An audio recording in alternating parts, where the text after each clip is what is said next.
Hi, I'm Rebecca Harris, and welcome to this edition of Faces and Places, where today we are at the Martin Idlehour Park Community Center, and it's that time of year again. We're going to be talking about the Whitewater Classic.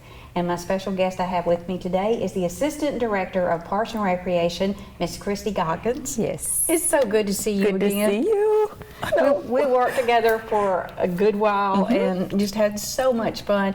And this time of the year in the fall, we start thinking about Whitewater Classic. Yes. Months ahead. Yes. But now is the time. It is. So tell us, what is the Whitewater Classic? Well, the Whitewater Classic is the annual game that we have here in Phoenix City. Usually it's in September. It's a little bit later in the year. This year it's October 26th. This year our edition of Whitewater Classic will be Tuskegee versus Lane College, which is out of Jackson, Tennessee. They're a smaller school.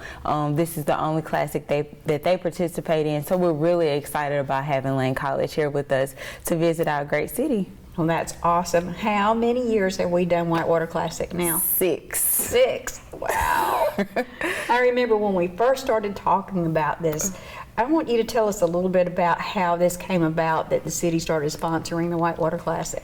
So I came in on the back end of it. I was told that Tuskegee's playing their home game here. It was in 2014, and we had 30 days to plan it. They're going to be playing here in September. They told us in August, and we're counting weekends, 30 days to plan this game. And I can remember after kickoff, I cried, and everybody was like, and it just was a relief because it was just so much pressure. But every year it has continued to grow, and in previous years it's been Tuskegee and Albany State that have been playing. So that's a great rivalry. So many great fans, and so the Tuskegee fans, and even if people aren't Lane College fans, they still can come out and have a good time. We're still having all of our great events, which we can talk about later, surrounding this game. So we're just really excited about it, and this is our 6th year. We just can't believe it. Well, first I would like to say that Christy did an amazing job at that first one and has ever since, and there's a committee that's involved also, so let's give them some kudos too. Who's on the committee this year? Okay, this year of course we have Jennifer Lohman and Sean Culligan from our Economic Development Department, and this year of course myself, we have Latoya Holmes that is out of our Parks and Rec Department. We have Casey Kaschek, which is out of our Parks and Rec Department, Austin Stewart, and also Brad Strickland is on the committee this year. All right. And we can't forget about our IT people. That's right. Emily Peterson and also Mike Bauer are on the committee. Right, so it takes a team of people to put an event this big together. Yes. So tell me a little bit about what this is going to look like. When do the activities actually start? Okay, so Lane College is a Methodist school. So this year we're incorporating a gospel concert that we're going to have at the Central Activity Center on October the 20th. It's going to be like a quartet show. So we're really excited about that. Right now we have the Hines sisters out of Opelika, Alabama. We have Skylar Patterson, he's from Sylacauga, and also we have Prodigy from Columbus, Georgia, that would be joining us for that. And so it'll be at the Central Activity Center. People can find their ticket information at pcwhitewaterclassic.com. Okay. So that will kick off on a Sunday this year. Is there a fee for that? So the tickets will be $10 in advance and $15 at the door. Okay. And then that Thursday we'll have our job fair right here at the Martin Idlehour Park Community Center. I have to say that slow. And they will be here. People that want a job. Goodwill is partnering with us this year on that. So it'll be a job fair, college fair. People can come out and find job opportunities, and also those students that are looking to go to college and trying to further their education. They can find that here. That's a great idea. It is. And then on Friday, we're having our Friday night mixer where we come, and it's just for, it's a networking mixer. People come, have a good time, have a drink, network, and just meet a lot of people in our community. And Saturday, of course, is game day, October the 26th. Game time is 5 p.m. And of course we have tailgating. We have the post-game block party with Magic 1013, and just a great time. What we like to offer here, just a good time and people in a relaxed environment, and people don't have to worry about where their kids are or anything. Everything is here that you need, and a lot of it is at no cost or is very minimally cost. So this is fun for the whole family. That's right. All right. Well, tell me a little bit about the tailgating piece. How do people participate in that? Okay, tailgating is a 20 by 20 spot, and we do it on the tiers that are right above the park. So therefore, you can see the playground from our tailgate area. Also, it's a great view of the lake. So it's a great area. It's $25 to tailgate, and that does include your a parking spot for one car. So people can come and get their tailgate spots at pcwhitewaterclassic.com. That is very reasonable. Yes. All right. Well, I think that people enjoy the tailgating experience as much as they do the game. That's for sure. It's something to look forward to every year.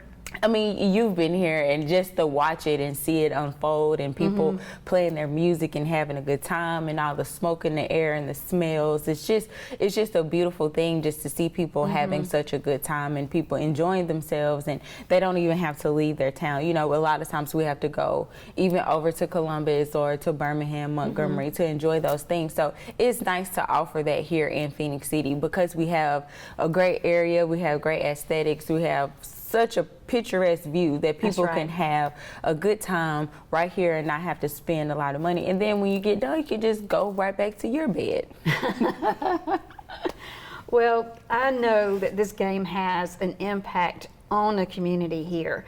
So let's talk about the economic impact of it. Over the years, we've definitely seen an economic impact, and besides, like our mayor said, we want to provide a great quality of life for those that live in Phoenix City. So, I mean, I can't give you the numbers because I'm not from economic development, but I know that it has been an increase, and people have really been enjoying themselves, and people are going to the stores and buying food and buying gas and picking up those things. So we have definitely seen an impact, and we've seen a lot of the numbers of people that are just coming for the event, even just coming to tailgate or the post-game block party. A lot of people are coming just to enjoy themselves. So we have seen an increase in participation and economic value of this game. Well, that is great, and I think that it's so important for the people of Phoenix City to get behind this because it's a great tourism tool. For sure. And there's so many times where people would not come to Phoenix City or even know too much about Phoenix City except that this game has brought them here. It's an open invitation. Yes, and people may come back and frequent our parks and areas and stuff and know that you can walk around Moon Lake. Something else new that we're doing, I forgot all about it, is we're doing a kids 3K. So it's like 1.8 miles, 3K around Moon Lake that morning. Great. And just to get, you know, anybody can come participate. And then of course we'll have, you know, giveaways and awards for those. We're reaching out to the churches for that because, you know, the church that brings the most kids can, you know, get an award and stuff like that. But we're just trying to make it so friendly for everybody, any age, even if you can't run, you know, the whole 1.8 mile. It's a run walk. It just as long as you finish. And we just want to encourage people to, you know, get out, be fit, and enjoy the nature around them. That's right. It's such a beautiful place, and it's a great opportunity too for the alumni to bring their whole families out and enjoy some time with their grandchildren too. For sure. I love that. Yes, I do too, and to get to know each other and see each other. You know, sometimes they don't see each other except this one time in the year. It gives it's like, and I've always said this, I wanted this to become a tradition for people in this town. Is, you know, that's something that their families, that the children can look forward to, and we can continue on and you know, from generation to generation, that people are looking forward to doing this with their families and watch it grow and watch it develop and see where it started. And, you know, it's just a beautiful thing, especially when it can be right here in Phoenix City. Right. Well, is it going to be televised? This year, if I'm not mistaken, I believe cable TV, we have spoke to Red Devil TV about broadcasting it. It's not going to be on ESPN or anything because I don't think it's just a big game for them. But it will be able to be watched. We just haven't worked out the details on that yet. So, Christy, I know you have a lot of memories of this game and all the activities. Can you think of the most memorable thing that happened to you in all of this time playing in this game? One of the funnest things that has been is the band. So I think 2 years ago, 3 years ago, the band started coming down to the tailgate area and they perform for the crowd of the people. And so that has just been so cool to watch because they just love it. Like, you know, everybody's standing there, they're looking, and it's just, you know, so much excitement. And then they march back up to the stadium. And so that's always been fun. the first year that we had ESPN, Todd Hughes, our director, he was on ESPN. They did an interview with him. And so just the joy that he has brought to our mayor, our director, council members, our city manager, just to watch them have a good time. We're working, but we really are having a good time, and we're enjoying this experience. Has been the fun part of it all. Well, one of the things I enjoyed so much about it was seeing all of the different departments from the city pulling together to do this, because every department really is involved in it, with from the setup to the cleanup. And then when the game day actually happens and everybody gets to kind of hang together and celebrate their work, it's a lot of fun to see that. It is. The police department is in our front yard, you know, having a whole cookout, but you know, they're still working. And then you have fire, you know, everybody, finance, they're in there helping, you know, everybody, every department. So this is a true team effort from the city of Phoenix City, not just Parks and Recreation. Yes, and it's a lot of work, but it is the labor of love. Yes. All right. It's a good 17-hour day. Easy. And then when it's over with, go. Right. It's only one day, and it's over. Then about a week later, y'all start planning it again. That's right. Well, Christmas is in there. You know, that's kind of crazy too. So I was just kidding. I know how organized you are. Excuse me. You're saving your little notebook and writing notes as you go. We need to do this for next year. Yes, I believe in it, because you can't remember all this stuff. I mean, I'm good, but I'm not that good. Right. Christy carried her little book everywhere we went. Okay, well, thank you so much for coming on today and telling us about the Whitewater Classic. And I just want to thank you for everything that you do for the city. Thank you. I was very proud to learn that you have become the assistant director. Thank you.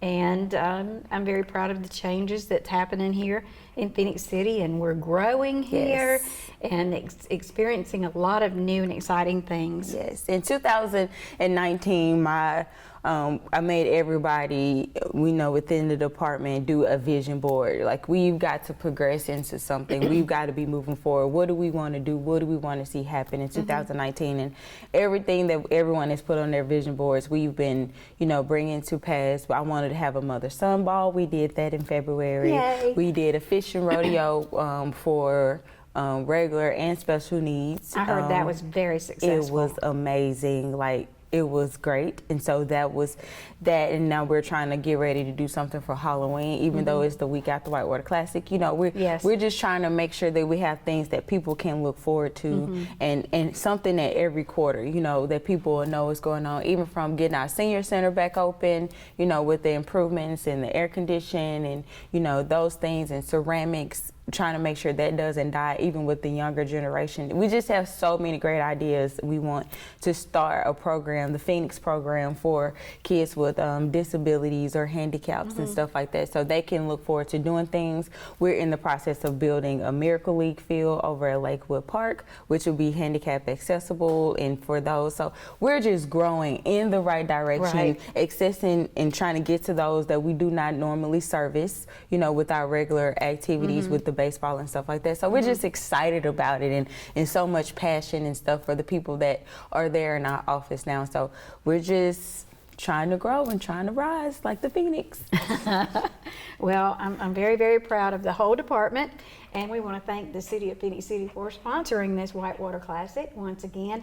And if you out there want to know more information about the Whitewater Classic, tell us what that website is. PCWhitewaterClassic.com. So to buy tickets, to find out more about the tailgating, to go to some of the special events, please go to that website, put it on your calendar, and make plans to be there. And Christy, we're going to be seeing some footage of some of the games in the past and show some little fun things for a few minutes. And again, I want to thank you for being my guest today, and thank you guys for tuning in to Faces and Places, where you never know whose face you'll see or which place will be. So God bless you until next time. All right, CU, let's go! Second quarter, Golden Rams miss a golden opportunity just inside the red zone. Stuffed on 4th and 1. 7-3 at the break. Halftime battle, I give the nod to the Crimson Pipers.